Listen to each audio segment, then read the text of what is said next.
I saw this, and this is epic. A list of fancy food words on menus that just make you roll your eyes. Fancy food words on menus that just make you roll your eye, because I've been told I'm sarcastic before, which, man, that hurt. It hurt my feeling. It really did. Fancy food words on menus that make you roll your eye. And I'm going to give you an example. This is great. Deconstructed. If you see deconstructed on a menu, that means you're getting a plate of ingredients. That's all. Compote. It's just a jam. When you see the word curated from a restaurant, that means the chef chose it. What if you see curated on a menu, that means they're going to add probably 15% to the cost of the item. Everything is curated when you go to a real restaurant. Someone made a choice. It's all curated. And then after curated, you have medley. And a medley is what? Just more curated food. Like, these are fancy food words on menus that, and I've done this too when I see these on menus, because I'm like, this is what they do so they can charge you more. And pretentiousness. Artisanal. Artisanal is another word that I go, oh, we should, this probably, have you ever seen fresh cracked eggs? What are the other versions of just, these are the fake artificial, like mutant eggs. These are the robot eggs.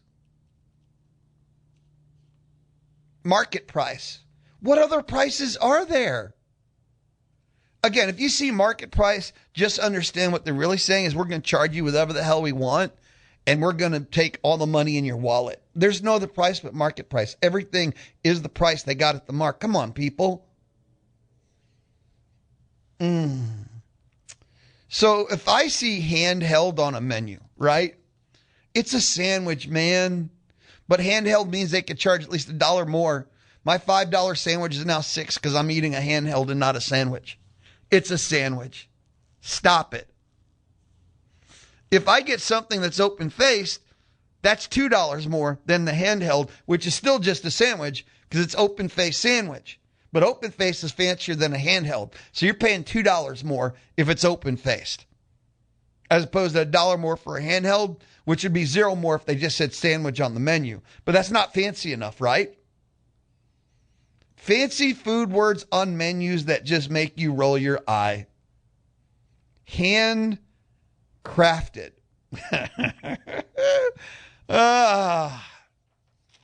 So, unless it's fully automated in the kitchen or robots, isn't everything handcrafted?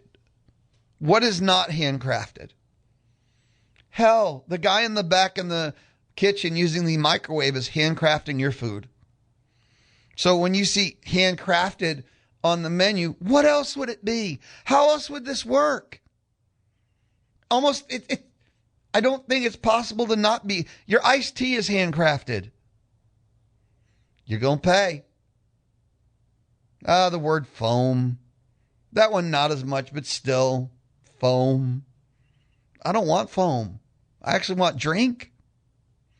There's some more that made this list, but I think you get the point. Fancy food word. You see it on a menu. And I got nothing wrong with, food words that mean something and add value, but you see these ones, and this is just how they're going to charge you. Cauliflower steaks. That's cauliflower, bro. That's not a steak in any universe. That's a cauliflower. Artisanal still makes me laugh, though. This is artisanal tea and artisanal fruits, artisanal vegetables. This is artisanal. Stop. Yeah, fancy food word. And look, I've been blessed in my life to have eaten great meals with great friends. It was a part of my journey. That's what I did for like 30 years. What turned me on? What did I spend my money on? Traveling and eating at places that were local. Places that did have the Michelin star. Places that were local chefs. And taking friends with me. So I'm kind of familiar with some of this. And as my doctors would tell you, yeah, and that's why you had diabetes and other things. It was a great ride. I still treat myself, don't get me wrong, but I found some amazing places hidden throughout the country. Fancy food words on menus that just make you roll your eye.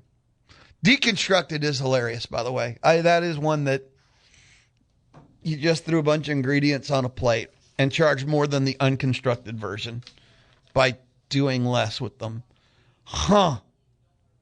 Seasonal vegetable is kind of funny.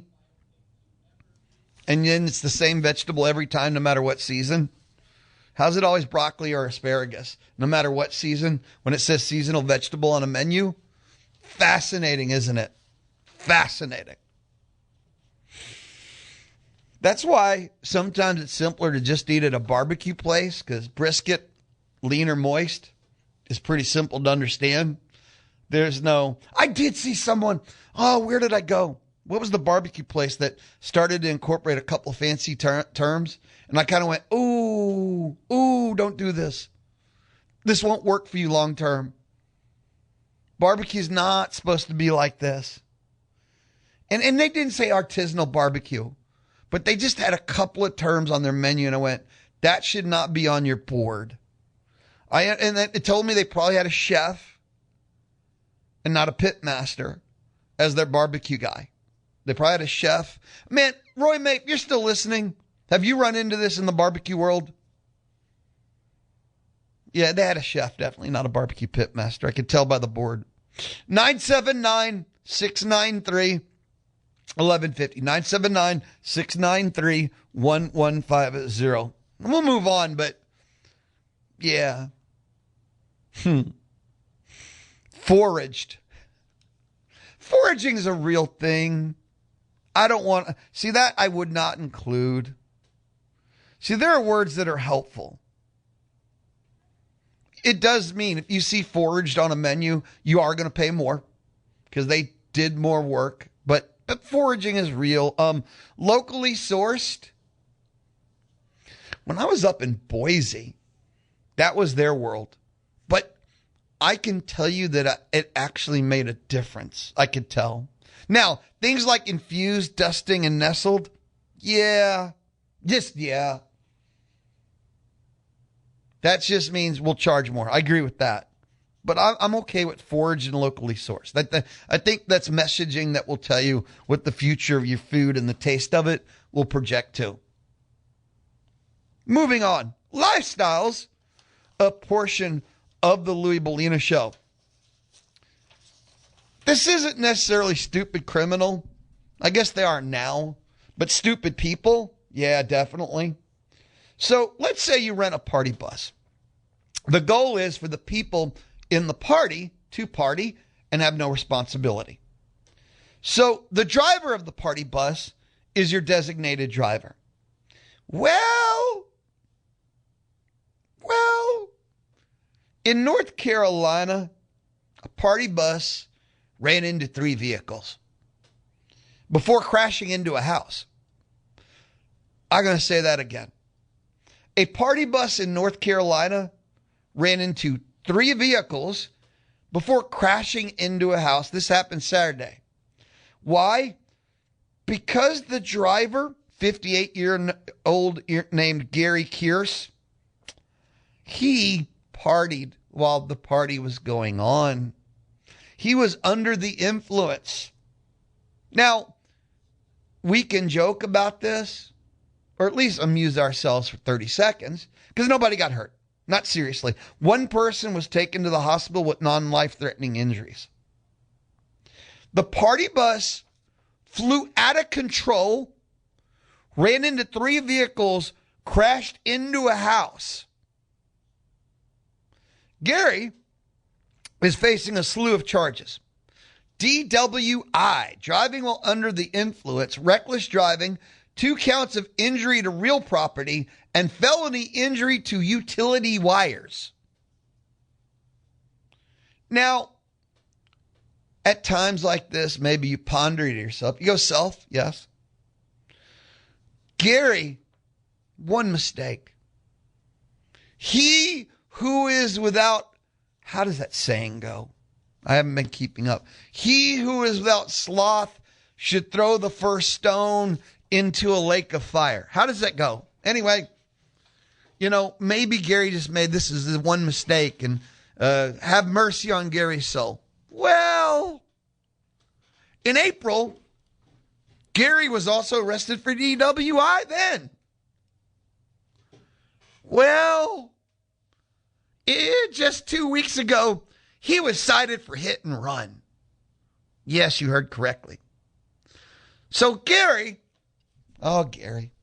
has this history of driving issues prior to Saturday. So there should be no mercy on his soul. The company that hired him, not doing a very good job of monitoring their drivers. So prior to Saturday, Gary getting drunk, driving the party bus, hitting 3 other vehicles, crashing into a house. 2 weeks prior, he was cited for hit and run. And in April, he was arrested for DWI, yet he was still driving for this company.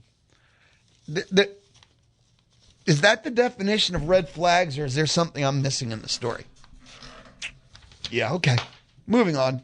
But like I said, this wasn't a stupid criminal, but he is now. So I guess really, yeah, he is. Don't drink and drive party buses, people. 979-693-1150. 979-693-1150. There was a couple of other things I wanted to hit in the lifestyles portion. And one of them was how to stop AI from ruining your brain. I did not know that AI was ruining our brains, but, there's a lot of things I do not know. When we return, the lifestyles portion of the Louie Bellina Show, it shall continue, but I want to help. I lived through my air conditioner experience. I made it to the other side last week, and it took 5 days, visits, nightmares. It took me sweating, not able to sleep at night. You don't have to do that. Still Creek Mechanical, they can help you a lot quicker, a lot faster, and a lot cheaper, because it's Still Creek Mechanical. You can get $100 off of repairs by saying Louie Bellina Show, The Zone. Just mention any of the above, and you get $100 off repairs. At Still Creek Mechanical, they can help you, whether it's routine maintenance, you need fast repairs, you need a new model. You just want someone to check out your AC because you've never thought it's right and it's always bothered you, or there's something wrong, or you want someone to just look at it. You can go to the website because you're going to be bored at work, stillcreekmechanical.com, stillcreekmechanical.com, and schedule your AC consultation today, and $100 off of repairs by mentioning Louie Bellina Show, Louie Bellina, or The Zone. Again, go to stillcreekmechanical.com, stillcreekmechanical.com. Activate. Spin Aggie football Saturdays, starting with the game day show, to the game, to the call-in show, and only on the Zone 1150 AM and 93.7 FM. MLB is at the All-Star break. By the way, you heard that little Texags SEC Media Days. We're in week 2 of week 2 of Media Day month. Week 2 of Media Day month. Last week, Big 12 was Tuesday, Wednesday. This week is the ACC, Wednesday, Thursday, Friday. And next week, Monday through Thursday, it will be SEC Media Days. Come on, let's get fired up together. Some text messages inside the Texas Mobile and Lube Express inbox. Texas Mobile and Lube Express, where they say be good to your car, and your car will be good to you. You be good to your car by taking it to Texas Mobile and Lube Express. Jarrett said, and this is a valid observation by Jarrett, they can drive a party van drunk in a house, damage property, but the felony is hitting a wire. I'm not a lawyer, Jarrett. I don't play one on TV. Great observation on your part, because it was felony damage to utility wires, and the rest of it was just kind of like, you hit 3 cars. Unfortunate. But yet, you're right. On the listing of offenses, I didn't understand it quite either. Hitting other cars and even the house is like unfortunate, but utility wires, you're going to prison, brah. Tony Montoya texted, what's up, Tony? Louie, that's you. I think I know Gary. I wouldn't admit that, Tony. And if you do, he's probably calling you for bail money now. The party bus driver that partied too hard and was definitely heading down this road. Back to the lifestyles portion of the Louie Bellina Show. On this day, July 13th, 189 years ago, so the year's 1837, July 13th, 1837, Queen Victoria became the first monarch to live in Buckingham Palace. I did not know that. And the funny thing is, they say that the royal family never liked living there. George V tried to sell it to a hotel chain. George VI called it an icebox. And Queen Elizabeth said it's a house where you need a bicycle. July 13th, 1939, which is 87 years ago, Frank Sinatra made his first record. It's called From the Bottom of My Heart. If we go back to 1985, which was 41 years ago, stuff like that is what freaks me out a little bit, because 1985 does not at all feel that long ago, but I'm a child of the 80s. I was born in the 60s and, high school years and the 80s. Maybe, maybe it's your age perspective of things, but I don't think we've had another generation anything like the 80s whatsoever. Some generations have felt the same or variations of each other, but I don't think anything at all has been like the 80s. But, in 1985, July 13th, 41 years ago, 1.5 billion people either watched or listened to Live Aid, international rock concert, London, Philadelphia, Moscow, and Sydney, and it raised $100 million for charity for Ethiopia's starving people. I remember Live Aid. Anything music, I'm generally going to remember like that, of course. Finally, on this day, July 13th, and the year is 2005, 21 years ago, Bernard Ebbers, the ex-CEO of WorldCom, who orchestrated the biggest corporate fraud in U.S. history, was sentenced to 25 years in prison for his part in $11 billion. billion. $11 billion accounting fraud at WorldCom, now known as MCI, which is owned by Verizon. This day in history, July 13th. I got more from the lifestyles portion. And this is just pure comedy entertainment, nothing more. Oh, this is so good. We use Google. I feel like Google might have been the greatest invention of our lifetime. Think about how much you Google, what you Google for. Google Maps, Google. Like, Google may have saved mankind. I don't know if that's true, but it sounds really cool to say.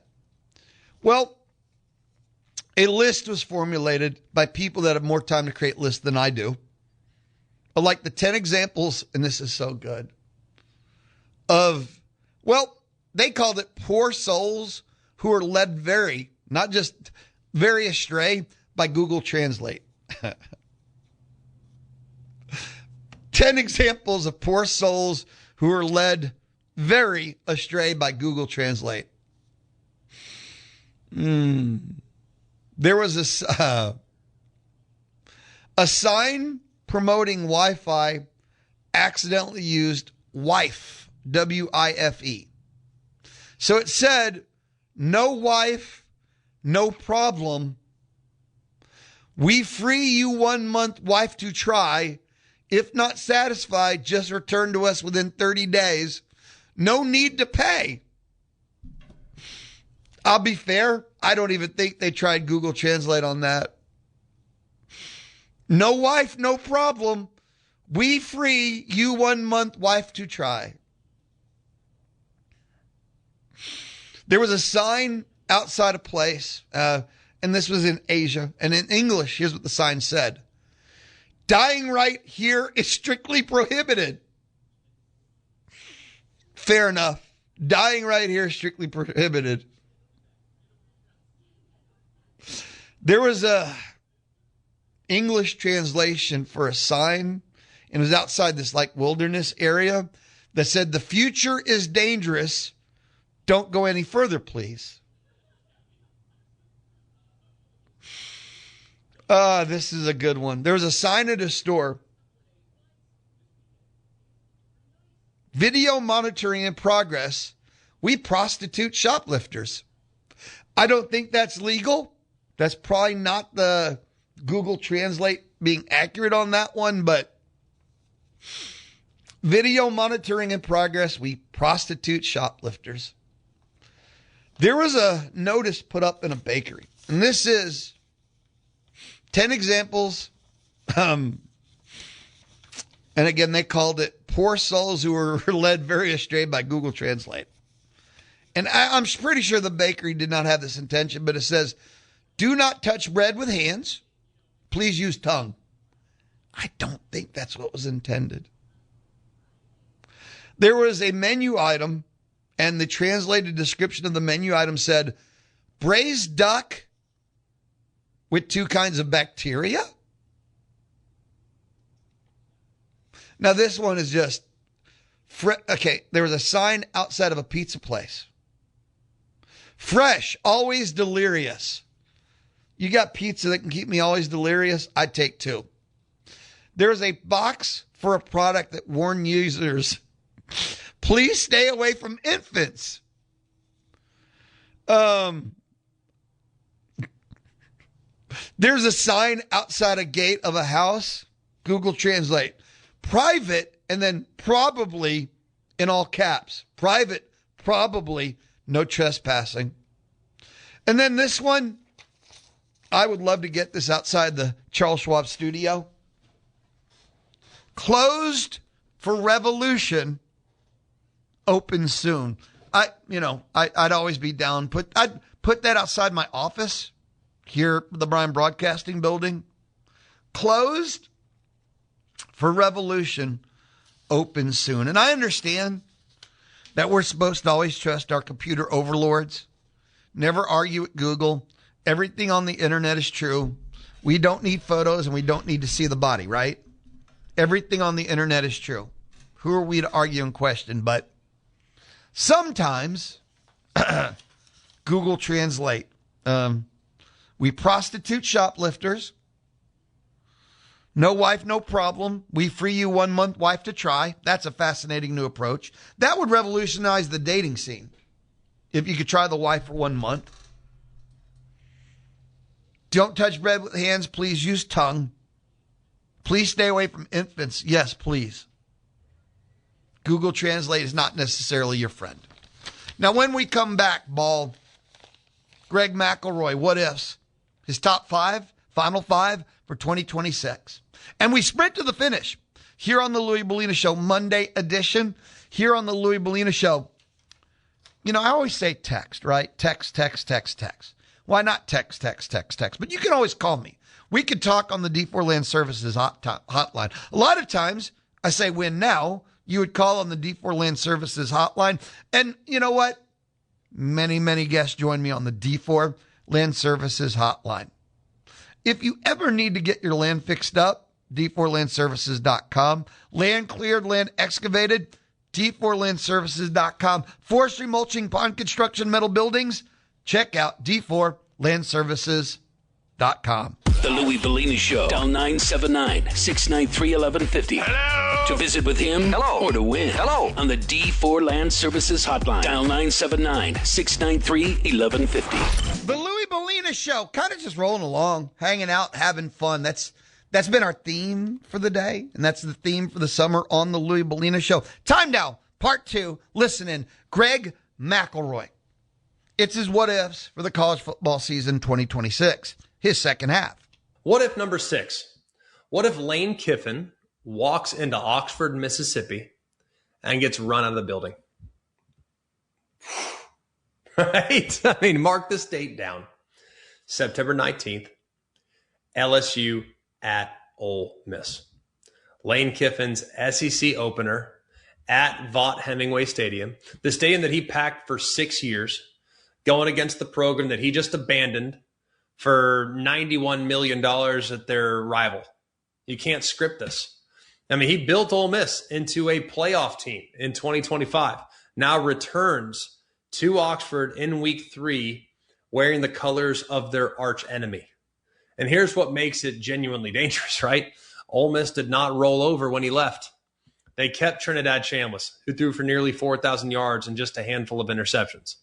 And they hid the keys from Kiffin in the portal. They locked down running back Keywan Lacey, specifically so he could not follow his old coach to Baton Rouge. Meanwhile, Kiffin's LSU is loaded, but they are unproven together. I mean, Sam Leavitt was arguably the number 1 quarterback in the portal. Well, he's coming off a foot injury that ended his Arizona State season last year.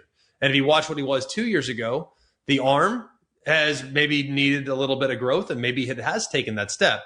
But he's taken his first real snaps with this offense in a hostile building in week 3. Yeah, he'll play Clemson early, but this will be a different animal. So here's the take. Kiffin's whole brand is that he doesn't care what you think, right? But that building will care. I can promise you that.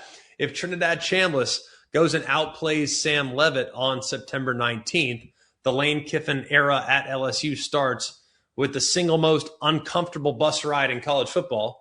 A national championship promises are easy in December press conferences, but they're a lot harder in Oxford in September with 60,000 people who used to chant your name now chanting something else entirely, and something we probably can't say on this show. So if they get run out of the gym and Ole Miss wins that game, it will be a wild sequence of events, and it will be a fascinating thing to watch from a press conference standpoint after the game. I have that game circled. I'm sure you're surprised by that. What if number 7? What if one of the little guys actually wins a game in the playoff? I say little guys. I don't mean that to be like mean. What if the smaller schools get one? What if a G5 school gets it done? Let me set the table for a second, because they have shifted a little bit, right? Because we know the automatic bids that get handed out to the Power 4 conferences, like those champions will get one. We also know there will be one bid to the highest ranked group of 16. And that team, they got to win their league and all this other stuff, right? So somebody from outside the Blue Blood Club will get a seat at the table, at least in the 12-team playoff. That's guaranteed. Now, here's the part that have been uncomfortable the last couple of years, because in 2 years of the 12-team playoff, a group of 5 or 6 teams never won a game, not one. They've showed up and they get a brutal draw and they get beat, and they get beat badly. So it's not the what if the school will make it. We know it's mandatory. They're going to be in, right? The what ifs have been, well, can they actually win one when they get there? And the candidates are real, right? We know Memphis. We know Tulane. There have been programs that have been knocking on the door. We know UNLV has been really solid in the portal as well. We know James Madison made the field last year. We knew the new Pac-12 with Boise State and that crew, another deep bench of teams that are hungry to prove that the gap is closable. But when you watch the best group of 6 teams, the talent in the portal era is a bit undeniable. But at the same time, man, the likelihood of a Cinderella does not feel real at this point. So here's my stance. We know that the seat is guaranteed, but I don't know if universally people are going to ever feel good about a G5 or G6 team actually winning a playoff team. So the respect isn't there just yet.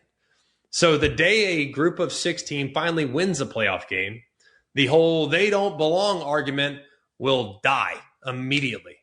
And we might be closer to that day than people want to admit right now. But so far, in the first couple of years of the 12-team playoff, with that team being guaranteed a spot, it has not been competitive. But if it does, if they ever pull off the upset on the road in the first round of the playoffs, get ready. A lot of people are going to have to eat a lot of crow, especially taking into account how many have said they don't belong in the field at all. Something worth watching as we move forward. What if number 8?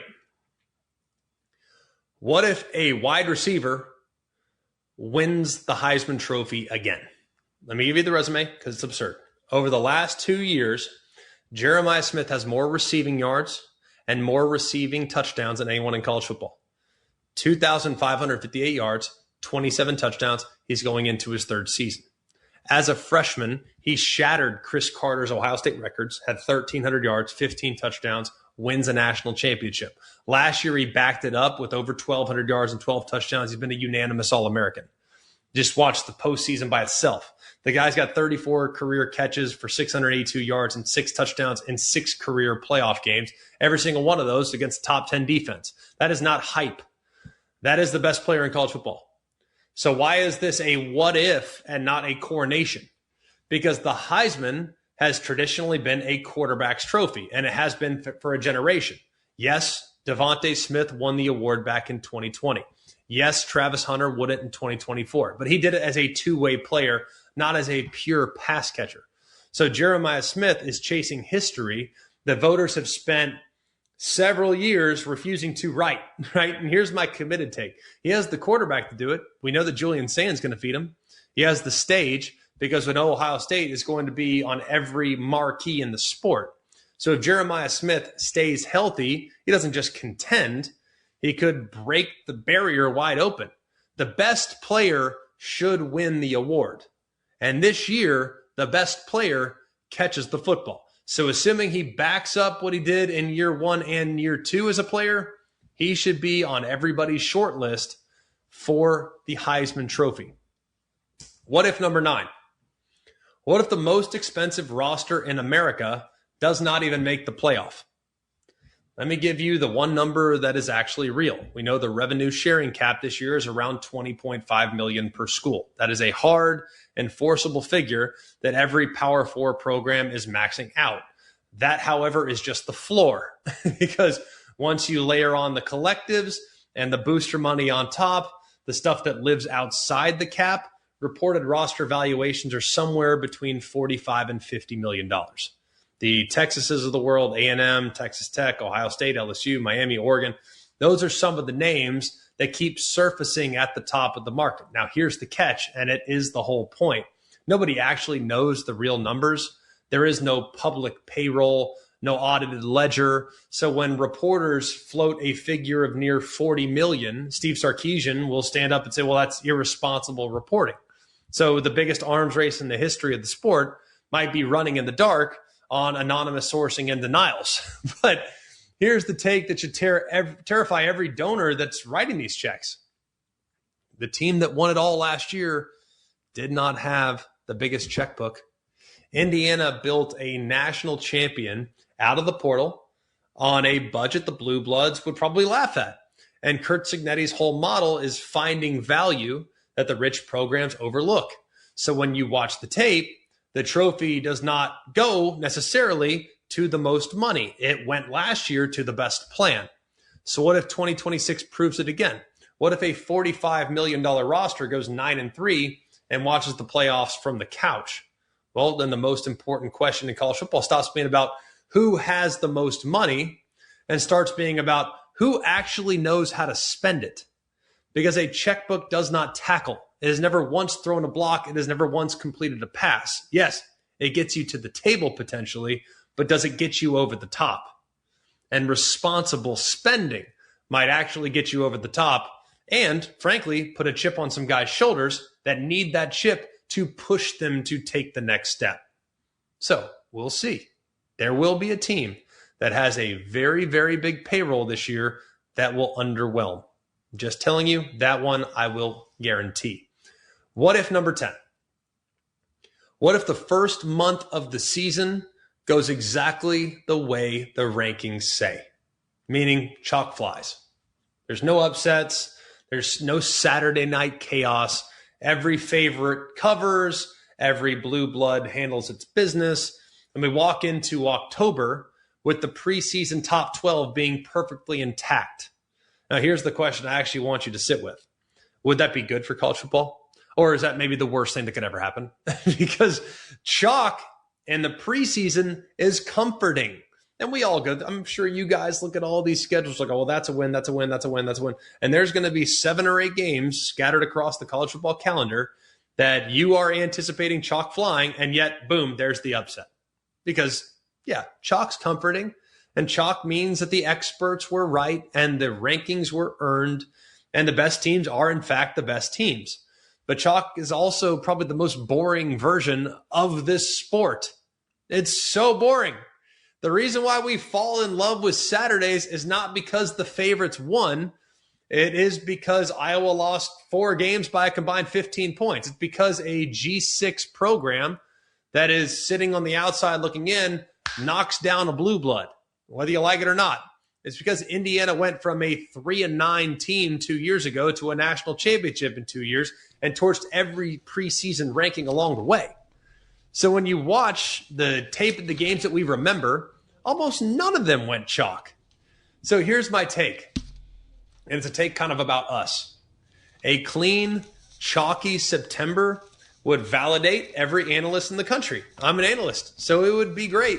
It would be great for my business if I were right all the time for the first month of the season. That'd be awesome. But it would quietly break the sport, the heart of the sport. We don't want the spreadsheet to be right. We want Saturdays to be beautifully and gloriously wrong. So give me the chaos. Give me the chaos every single time. It's interesting. That wraps up our listening. Greg McElroy, part 1 was at 12:35. That was part 2, 10 what ifs. I love the first 9. The last one felt like he ran out of what ifs, to be fair. And you know I love him because he talks ball. You could tell he watches tape because the first 9 had the what if to the season. That one is the ultimate, there's just no chance. It's one of the beautiful things about college football.